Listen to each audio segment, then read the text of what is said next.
예수 그리스도의 오심이라는 제목으로 말씀을 전달하겠습니다. 우리가 방금 인사했잖아요. 메리 크리스마스. 이 크리스마스라는 것은 예수님이 그리스도다라는 뜻이고요. 마스는 예배입니다. 이게 하나님께 예배한다라는 뜻인데 불신자들이 뭣도 모르고 그냥 사용을 하죠. 우리 성도님들은 오늘 예수님이 오신 날을 기념하면서 하나님 앞에 진정으로 예배하는 축복이 있으시기 바랍니다. 12월 25일 예수님이 태어난 날, 사실은 정확하게는 그렇지는 않습니다. 예수님이 12월 달에 태어났는지 1월 달에 태어났는지 기록이 없기 때문에 모르지만은 우리 이제 믿음의 선조들이 예수님이 오신 날을 기념하자 해가지고 만든 거죠. 그러나 성경에는 오늘 분명히 기록되어 있습니다. 예수님이 땅에 왜 오셨느냐? 우리에게 평화를 주기 위해서 오신 것입니다. 무슨 평화냐? 하나님과의 평화고 또 우리 인간 우리 삶에 평화를 주기 위해서 오신 것입니다. 그래서 인간은 하나님 만나야 행복하게 있습니다. 하나님 만나지 못하면 평안하지가 못합니다. 많은 성공을 하고 돈을 가지고 살아가지만은 평화 없습니다. 돈이 있으면은 인간 문제의 7, 80%가 해결이 된답니다. 그래서 사람들은요, 오직 이 돈이 신이고, 돈이 종교고, 돈이 모든 것입니다. 그리스도가 모든 게 아니고, 그리스도가 모든 문제 해결이 아니고, 돈이 모든 문제 해결이라고 생각하고 있기 때문에 사람들은 오직 돈, 그렇게 쫓아다닙니다. 돈이 행복을 주고, 돈이 성공을 주고, 돈이 나에게 만족을 주고, 그렇게 생각하는 거죠. 그런데 진짜 문제는 20%, 30% 문제인데 그게 바로 영적인 문제고 하나님을 떠난 문제다. 그 문제 때문에 모든 문제는 다 오는 것이고 그 문제 해결하지 못하면은 돈 많이 가는 사람이 어느 날 바벨탑처럼 정신 문제 그리고 육신의 문제로 무너지게 되어 있습니다. 그게 이제 우리 주위에는 많은 사람들을 수없이 볼 수 있습니다. 지금 당장 우리 대통령도 마찬가지죠. 엄청난 성공 가도를 달리다가 갑자기 하루아침에 무너지잖아요. 언제 하나님을 떠난 인간은 무너질지 모릅니다. 왜 그러냐? 원래 하나님께서 우리 인간을 하나님의 형상대로 창조했습니다. 창세기 1장 27절 하나님과 함께하도록 창조됐다는 말이죠. 우리 인간만 영적인 존재입니다. 그래서 인간 속에는 육신만 있는 게 아니고 정신만 있는 게 아니고 영혼이 있다는 것입니다. 같은 동물이지만은 다른 동물은 영혼이 없습니다. 인간만 영혼이 있습니다. 왜 그러냐? 하나님 원래 그렇게 지었습니다. 창세기 1장 27절에 하나님의 형상대로 창조했다. 그리고 이제 28절에 우리 인간에게 모든 축복을 다 주었습니다. 하나님의 형상을 가진 사람, 하나님과 함께하는 사람이 28절을 누리게 되어 있습니다. 생육하고 번성하고 충만하고 다스리라 정복하라. 우리는 하나님을 만나지도 못하면서 자꾸 뭡니까? 생육하고 번성하고 충만하려고 정복하려고 하니까 문제가 생기는 겁니다. 동물도 개나 소나 최고로 번식 많이 하는 게 쥐입니다.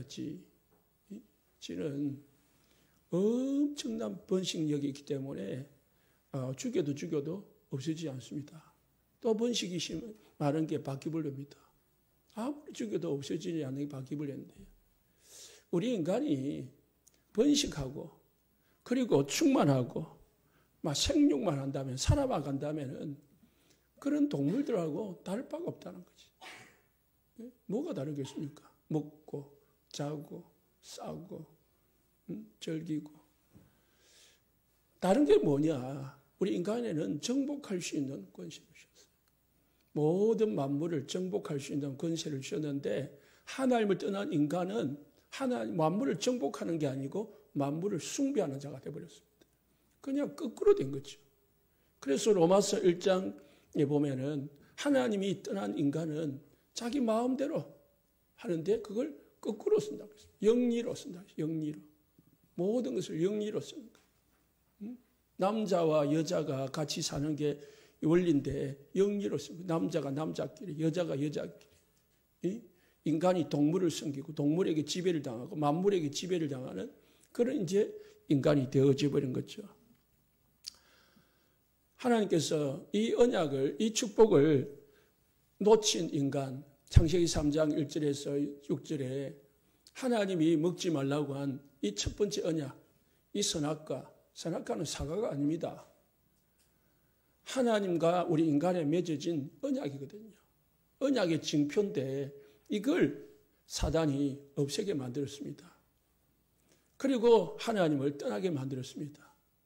그 결과 인간은 이제 저주와 재앙에 빠진 거죠. 창세기 3장 24절에 하나님께서 인간 아담과 하와를 에덴 동산에서 쫓아내시고 이제 절대로 에덴 동산에 들어오지 못하도록 다 천사들을 통해 가지고 막으셨다고 했습니다. 그래서 지금도 역사적으로 이 에덴 동산이 어딘지 잘 모릅니다. 하나님이 에덴 동산을 그냥 없애버린 거지. 인간이 거기에 들어와 가지고 그냥 먹고 살까 하나님 없이 즐길까 하여서 하나님을 없앴다고 했습니다. 모든 인간은 하나님을 떠날 때부터 모든 불행, 저주, 재앙, 모든 지옥의 권세가 임했다는 사실이 발견되어져야, 그게 믿어져야 이제 뭐가 필요합니까? 인간의 힘으로는 아무리 발부둥 쳐도 행복할 수가 없구나. 그 답이 나오는 겁니다. 그 답이 나와야 그 답이 나온 사람들이 구약에서는 기다린 거예요. 예수님이 그리스도가 오실 날을 언약 잡고 기다린 거죠. 그 언약이 없는 사람, 그 약속이 믿어지지 않는 사람은 기다리지 않았습니다. 그냥 막 즐긴 거죠. 그게 뭡니까? 창세기 6장의 소돔과 고모라 그리고 이 망하는 그 롯 시대의 사람들입니다. 기다린 게 없어요. 그냥 뭐 오늘 먹고 오늘 즐기고 오늘 만족하고 오직 육신에 빠져가지고 그러다 보니까 사단에게 붙잡히게 된 거죠. 네피림, 육신이 됨이라. 오직 성공밖에 없는 거죠. 그래서 인간이 이제 성공만 하면은 하나님과 같이 될 수 있다. 그렇게 여겨진 것입니다. 누가 심은 겁니까? 사단이 심어놓은 겁니다. 네가 이것만 먹으면은 하나님과 같이 될 수 있다. 그래서 하나님을 같이 돼가지고 네 마음대로 할 수 있다. 네 원하는 대로 할 수 있다. 너희가 성공할 수도 있고 네가 모든 것을 다 가질 수도 있다. 이미 모든 것을 다 가진 인간에게 뭔가 모르는 불신앙을 심어버렸습니다. 인간의 욕심은 끝이 없습니다. 그래서 하나님을 떠나버렸습니다. 하나님을 떠난 인간은 그때부터 완전 브레이크 없는 인생을 사는 거죠. 오직 뭘 위하여? 육신을 위하여. 어디까지 달려갑니까? 지옥까지 달려가는 겁니다. 운명에 잡혀가지고 사단에게 잡혀가지고 지옥을 향해서 자신도 모르게 막 망하는지도 모르고 막 달려갑니다.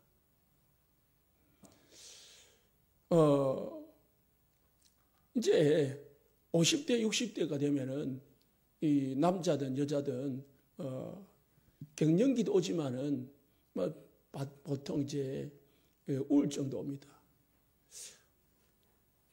갱년기 우울증이라고 말을 하지만은 갱년기 우울증보다도 허무함이죠. 정신없이 직장 다니고 자녀들 키우고 남편 아내 뒷바라지하고 그렇게 살아왔는데, 그래서 오직 그냥 성공을 위해서, 오직 육신을 위해서, 오직 먹고 사는 걸 위해서 달려왔는데, 이제 자녀들 다 키우고, 이제 뭐 50대, 60대면 이제 남편, 아내도 조금 사랑도 뭐 식어지고, 이제 있는 정, 없는 정 때문에 살아가고, 그러다 보니까 외로운 거죠. 뭔가 의지할 데가 없는 거라. 뭔가 이 느끼는 그게 쾌락이 없는 거죠. 행복이 없는 겁니다. 그러다 보니까 뭡니까? 외로움으로 우울증에 시달린 사람들이 많습니다. 병원 안 가도, 약을 안 먹어도 막 힘들어하고, 힘들다가 결국은 방황하고, 그런 사람들이 얼마나 많습니까? 많다는 거죠. 왜냐? 하나님 없이 성공한 사람, 하나님 없이 살다 보면 어느 날 그 결과는 온다는 겁니다. 그래서 하나님께서 우리 인간에게 새 언약을 주셨습니다. 저주 가운데, 재앙 가운데, 어려움 속에 있는 우리 인간에게 하나님이 새 약속을 주셨는데, 로마서 5장 8절에 우리가 아직 죄인 됐을 때 하나님께서 우리를 사랑하사 그리스도를 보내시기로 작정하신 것입니다.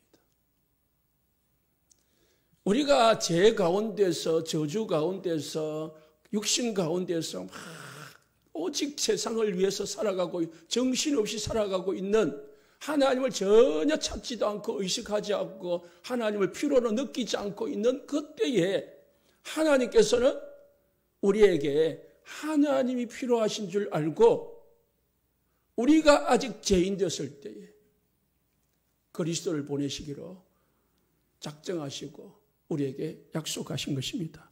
왜 그랬냐? 요한복음 3장 16절에 하나님이 나를 이처럼 사랑하사 독생자를 보내시기로 작정하셨다 했습니다. 우리를 사랑하기 때문에 우리 인간이 고통 속에 저주 가운데 사단에게 끌려다니면서 결국은 멸망당할 건데, 그것도 모르고 달려가는 인간의 그 불쌍함을 보시고 하나님이 우리를 사랑하셔서 그리스도를 보내시기로 약속했는데, 그분이 오늘 1장 21절에 예수다. 예수는 자기 백성을 저희 죄에서 구원할 자이십니다. 그분이 오신 날입니다. 우리 인간의 문제를 해결하기 위해서 하나님이 우리에게 큰 선물을 보내셨는데, 복음을 주셨는데, 그분이 바로 오신 날이 오늘 12월 25일, 날이 중요한 게 아니라 그 날이다 이 말이에요. 그래서 우리가 예수 그리스도를 오늘 정말로 나의 주인으로, 나의 구주로, 나의 삶의 모든 것으로 여러분들이 날마다 모시고 시인하고 누리시기를 예수님 축복합니다. 저기에 어머니가 귀한 아들에게 귀한 선물을 보냈는데, 이 포장지를 보고, 멋있는 포장지를 보고 막 좋아하면은 안 되는 거잖아요. 그 속에 무슨 선물이 들어가 있는지, 그 선물을 뜯어보고 선물을 보고 기뻐해야 되는 거잖아요. 그런데 선물 내용은 신경을 안 쓰고 뭐만요? 포장지만 보고 막 좋아하고, 멋있게 만들었네, 귀하게, 돈 비싸겠네. 그런 사람들이 저와 우리일 수도 있고 오늘날 우리 인간입니다. 예수님을 보내셨는데 예수님에 대해서는 관심이 없고 그냥 막 성탄절 막 즐기고 막 축제하고 그런 데만 관심이 있다면은 그거는 바뀐 겁니다. 우리는 별로 우리가 막 축제를 즐기지 못해도요, 예수님이 이 땅에 오셨고 그분이 나를 위해서 오셨다는 사실을 믿는 축복이 있기를 예수님 축복합니다. 그래서 예수님이 왜 이 땅에 오셨느냐? 구원자로 오셨다. 어디서 우리를 구원하시려고요? 죄에서. 모든 사단의 권세에서 하나님을 떠난 문제에서 구원하시려고 오셨다. 요한복음 14장 6절 내가 곧 길이요 진리요 생명이다. 요한일서 3장 8절에 하나님의 아들이 오신 것은 마귀의 일을 멸하라 하심이라. 우리에게 육신의 문제, 정신의 문제, 영적인 문제, 온갖 가정의 문제, 미래의 문제까지 오게 만드는 이 사단의 문제를 꺾으러 오신 분이 예수 그리스도다. 하나님을 떠나가지고 방황유리하는 우리 인간에게 하나님을 만나는 길로 오신 분이 예수 그리스도다. 그래서 23절에 보라 처녀가 잉태하여 아들을 낳을 것이요 그 이름이 임마누엘이라. 임마누엘을 번역한 즉 하나님이 우리와 함께 하시다. 예수님이 이 땅에 임마누엘로 오셨다. 우리와 하나님을 떠나서 저주 가운데 있는 재앙 가운데 운명 빠져 있는 우리 인간에게 함께 하시려고 누굴 보내셨느냐? 예수님을 보내셨다라고 말씀하십니다. 예수님이 이 땅에 구원자로 오셨는데 예수님은 하나님이십니다. 우리 인간하고는 비교할 수 없는 거고 나와 비교할 수 없는 분, 귀한 분이고 온전한 분이 예수 그리스도십니다. 말씀이 육신이 되어 우리 가운데 거하심에 아버지의 독생자의 영광이다 했습니다. 하나님께서 이 땅에 나를 위하여 예수로 그리스도로 이 땅에 오셨다는 사실을 믿으시기 바랍니다. 그게 안 믿어진다면은 여러분들 오늘 예배 드리는 거나 안 드리는 거나 마찬가지입니다. 이 예수님을 그리스도로 정말로 믿으시고 구원의 축복을 누리시기를 예수님 축복합니다. 이제 우리가 구원을 받았단 말이죠. 로마서 10장 13절에 누구든지 주의 이름을 부르는 자는 구원을 얻으리라. 누가복음 8장 50절에 두려워하지 말고 믿기만 해라. 믿기만 하라 했습니다. 로마서 1장 16절에 복음은 모든 믿는 자에게 구원을 주시는 하나님의 능력이다. 그래서 우리는 하나님 우리에게 원하는 것은 아무것도 없어요. 뭐 열심히 해라, 헌금을 많이 해라, 뭐 노력을 많이 해라, 기도를 많이 해라, 전도를 많이 해라. 그게 아니라 뭐라고요? 믿기만 해라. 믿는 자에게 구원을 주신다. 믿는 자에게 능력을 주신다 했습니다. 뭘 믿어야 됩니까? 예수님 믿을 때에 하나님 만나고 예수 믿을 때에 하나님 자녀되고 예수 믿을 때에 하나님과 함께하고 예수 믿을 때에 모든 사단의 권세에서 해방되고 예수 믿을 때에 지옥의 권세에서 해방된다는 사실을 믿으시기를 예수님 축복합니다.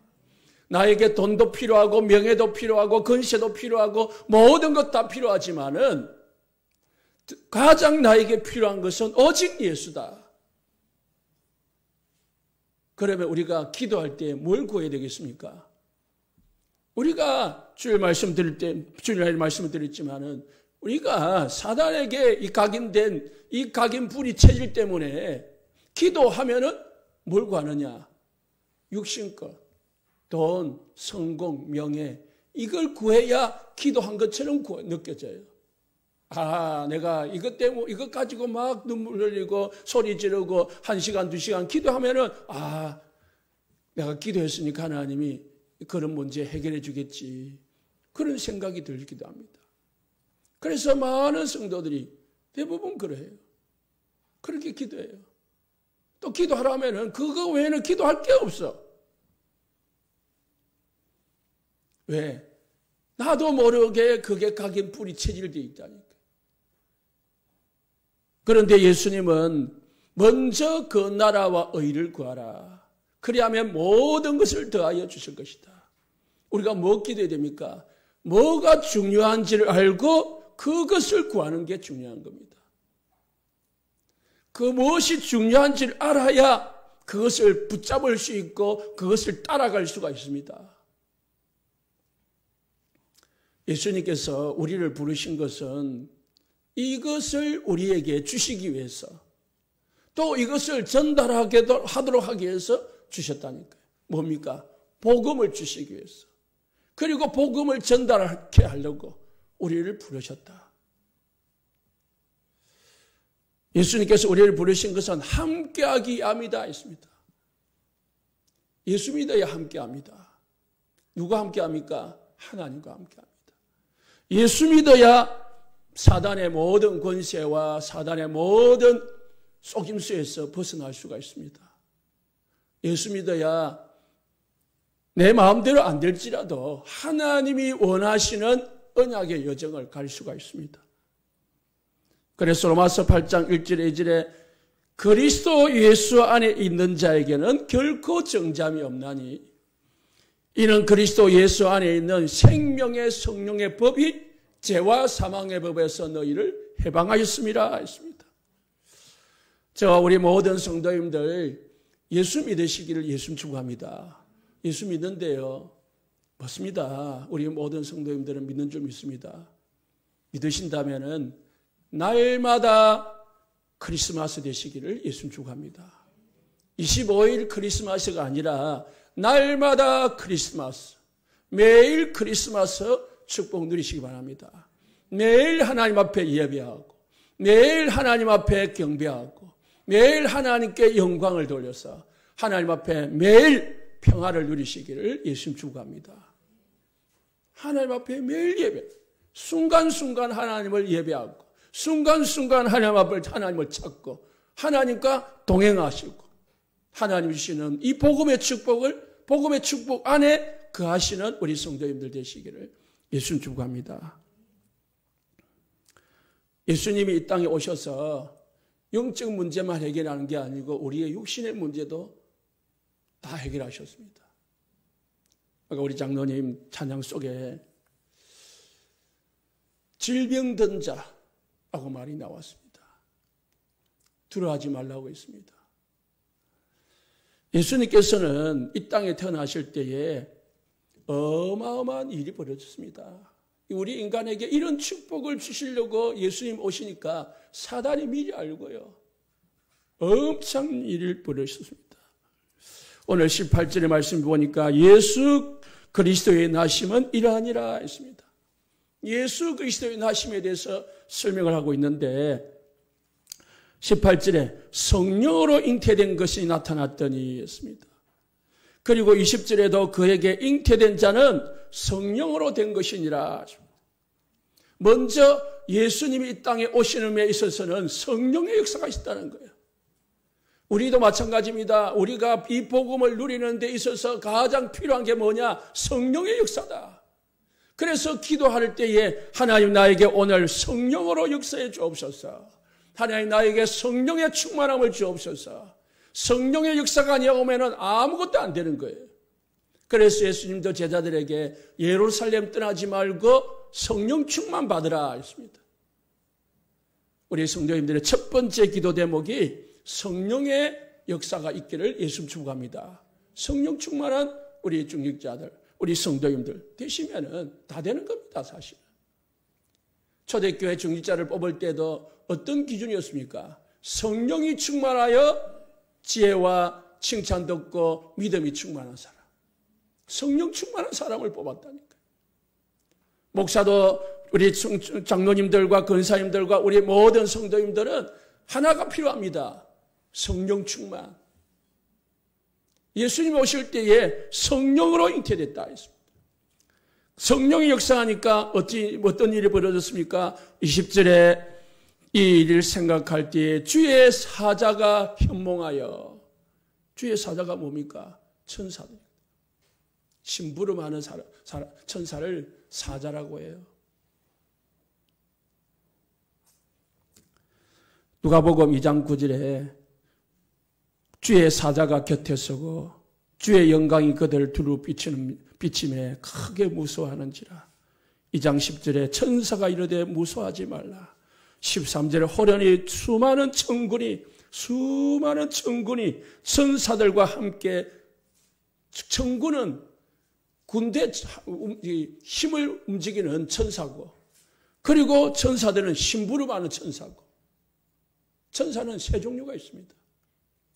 우리의 하나님의 소식을 전해주는, 말씀을 전해주는 천사가 있고, 우리의 기도를 응답하고 심부름하는 천사가 있고, 그리고 사단과 싸우는 천사가 있습니다. 그래서 주의 사자, 주의 군대, 그리고 천사, 이런 표현을 하는데요. 호련히 수많은 천군이 그의 천사들과 함께 하나님을 찬송하여 15절에 천사들이 떠나 하늘로 올라가니 17절에 천사가 자기들에게 이 아기에 대하여 말하는 것을 전하니 21절에 잉태하기 전에 천사가 일컬음 바라라. 군데군데마다 곳곳에마다 천사가 움직였다는 사실이, 성령이 역사하니까 뭐가 움직여요? 천사들이 딱 일을 하는 거예요. 그래서 히브리서 1장 14절에 구원 얻은 후사들을 위하여 하나님이 뭘 보낸다고요? 심부름꾼 천사들을 보내신다고 했습니다. 우리 성도님들 성령 충만 받으시기 바랍니다. 그러면 주의 군대가, 주의 사자들이, 주의 천사들이 우리 성도님들 삶 속에 역사하셔서 모든 어려움을 해결해 줄 줄 믿습니다. 반대로 사단의 역사도 있다. 오늘 2장 13절에 헤롯이 모든 사람들을 예수님을 죽이려고 뭐합니까? 2세 이하의 아이들을 다, 애굽에 이스라엘에 있는 아이들을 다 죽이라고 했습니다. 그래가지고 16절에 보니까 이 산의 아이들을 죽이려 하니까 엄청난 17절부터 이스라엘 나라에 통곡에 애곡하는 소리가 있었다 했습니다. 이 사단이 미리 알고요, 역사합니다. 그래서 우리는 그래서 또 기도해야 되는 겁니다. 우리 성도님들 세 가지 꼭 기억하시기 바랍니다. 성령의 역사와 천사의 역사, 그리고 사단의 역사. 그러면 우리가 신앙생활을 잘하고 승리하게 되어 있습니다. 이때 무슨 일이 벌어졌습니까? 예수님께서 이 땅에 우리 인간의, 우리와 여러분들의 모든 문제 다 끝내심을 믿으시기 바랍니다. 마태복음 2장 6절 오늘 말씀했습니다. 유대 땅 베들레헴아, 너는 유대 고을 중에 가장 작지 아니하냐. 예수님이 어디서 태어났습니까? 유대 땅 베들레헴 가장 작은 곳에 태어났습니다. 그런데 이 절에 보니까 박사들이 말하기를 유대인의 왕으로 나신 이가 어디 계시냐라고 했습니다. 유대인의 왕, 또는 4절에 그리스도가 어디 계시냐 물었습니다. 유대인의 왕이 되시며 만왕의 왕이 되시며 모든 인간 문제를 해결하는 그리스도가 어디 태어나느냐. 자그마한 고을, 저 시골 동네 유대 땅 베들레헴에 태어났다고 했어요. 그리고 어디서 태어났습니까? 누가복음 2장 11절에 12절에 보니까 오늘 다윗의 동네에 너희를 위하여 구주가 나셨으니 곧 그리스도 주시니라. 너희가 가서 강보에 쌓여 구유에 뉘어 있는 아기를 보리니 이것이 너희에게 표적이라 하더라. 구유에 뉘어 있다. 무슨 구유입니까? 말구유. 말이 먹는 이 구유에 예수님이 넣어져 있다. 집이 없어가지고, 태어날 곳이 없어가지고요, 말집을 빌려가지고 예수님이 태어나셨습니다. 가장 작은 마을에서, 가장 험한 곳에서 예수님이 태어나셨다는 거예요. 마태복음 8장 20절에 예수께서 이르시되 여우도 굴이 있고 공중에 새도 거처가 있는데 인자는 머리 둘 곳이 없다. 예수님은 3년 동안 사역을 하면서 잘 집이 없어. 우리는 집 있잖아요. 우리는 좋은 아파트가 있잖아요. 그런데 예수님은 머리 둘 곳이 없다 했어요. 마태복음 27장 59절에 60절에 바위 속에 판자기 새 무덤에 넣어두고 큰 돌을 굴러 무덤 위에 무덤 문을 놓고 가니 59절에 아리마대 요셉. 요셉이 예수님의 시체를 가져다가 자기를 위해서 준비해둔 무덤에 예수님을 묻은 거예요. 왜요? 예수님은 묻힐 곳이 없었어요. 예수님은 가장 작은 마을에서 말구요에서 태어나셨고 살아가는 모든 생애 동안 가진 것이 없었습니다. 그리고 돌아가실 때도 남의 무덤을 빌려서 돌아가셨습니다. 무소유를 말하는 게 아닙니다. 고린도후서 8장 9절에 이렇게 말합니다. 우리 주 예수 그리스도의 은혜를 너희가 알거니와 부요하신 자로서 하나님이십니다. 그리스도십니다. 너희를 위하여 가난하게 되심은 그의 가난함으로 말미암아 너희를 부요하게 하려 하심이라. 예수님이 우리의 모든 가난을 위해서, 약함을 위해서 십자가에서 죽으신 줄 믿으시길 바랍니다. 그래서 우리는 예수님만 믿으면 되는 거예요. 예수님은 여러분의 모든 걸 다 압니다. 저와 우리 교회와 우리 성도님들의 모든 형편을 다 아십니다. 우리가 살아가는 동안에 내 마음을 알아주지 못한다. 참 그만큼 불행한 게 없고 그만큼 참 마음이 아픈 게 없지요. 내 사정을 알아주고 내 마음을 알아주고 내 그 고통을 알아주는 사람이 있다면은, 한 사람이라도 있다면은 그 사람이 위로를 얻습니다. 그런데 가장 비참할 때가 없습니까? 언제입니까? 아무도 나를 알아주지를 못한다 할 때 외롭고 쓸쓸하고 그런 거예요. 그렇다 할지라도 예수님이 우리 성도인들의 모든 사정 형편, 모든 고통, 어려움 다 아시는 줄 믿으시기 바랍니다. 누구를 위하여? 나를 위하여 가난하게 되셨고, 그가 채찍에 맞음으로 우리가 나음을 입었다 했습니다. 그가 징계를 맞음으로 우리가 모든 죄악에서 해방을 받았다 했습니다. 그래서 예수님이 이 땅에 오신 것이, 우리가 오신 날을 왜 기뻐하고 하나님 앞에 예배해야 되느냐? 결론입니다. 누가복음 2장 14절에 지극히 높은 곳에서는 하나님께 영광이요 땅에서는 평화라. 하나님께는 영광이십니다. 왜? 하나님의 축복된 이 만물, 우리 인간이 이제 하나님을 다시 만나게 됐으니, 하나님의 언약을 성취시켰으니 하나님께는 영광이요, 하나님의 완벽한 계획이 완벽하게 성취되었으니 하나님께 영광이요, 그 하나님의 계획이 나에게 성취되어져서 나에게 모든 지옥의 문제, 저주, 재앙, 사단의 문제가 해결되었으니 나에게는 영적인 평화가, 온전한 평화가 왔기 때문에 우리에게는 엄청난 축복의 날이다. 오늘 우리 모든 성도님들 크리스마스의 축복을 누리고 충분히 받으시기를 예수님 축복합니다.